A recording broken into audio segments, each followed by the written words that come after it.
ప్రతి పాఠశాలలో ఉపాధ్యాయుల సంఖ్య తగ్గి దాదాపు సగానికి ఎక్కువ స్కూళ్ళు మూతబడ్డాయి. మిగిలిన టీచర్లను ప్రభుత్వ రంగంలోకి అంటే మండల పరిషత్ కానీ జిల్లా పరిషత్ కానీ ప్రభుత్వ స్కూల్లో తీసుకుంటే బాగుంటుంది. లేకుంటే వాళ్ళను 6 నెలలకు ఒకసారి 3 నెలలకు ఒకసారి ఎక్కడ అవసరం ఉంటే అక్కడ, ఒక మాటలో చెప్పాలంటే ఆ బళ్ళు మూతబడ్డ 7 ఉపాధ్యాయుల్ని అడ్డమీది కూలీలకి ఎక్కడ పడితే అక్కడ పంపిస్తున్నారు. అది ఇబ్బందిగా ఉంది. వాళ్ళని గవర్నమెంట్లోకి తీసుకోవాలని.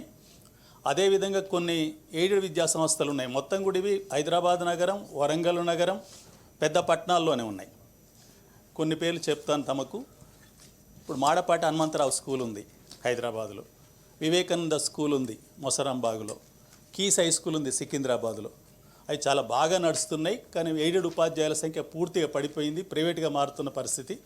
అటువంటి వాటిని ప్రభుత్వం స్వాధీనం చేసుకొనైనా కళాశాలకు వస్తే ఏవి కాలేజ్ దోమలగూడలో ఉంది, వివి కాలేజ్ మన అక్కడ కోటిలో ఉంటుంది. ఇటువంటి వాటిని స్వాధీనం చేసుకొని ప్రభుత్వం నిర్వహించినట్లయితే బాగుంటుంది.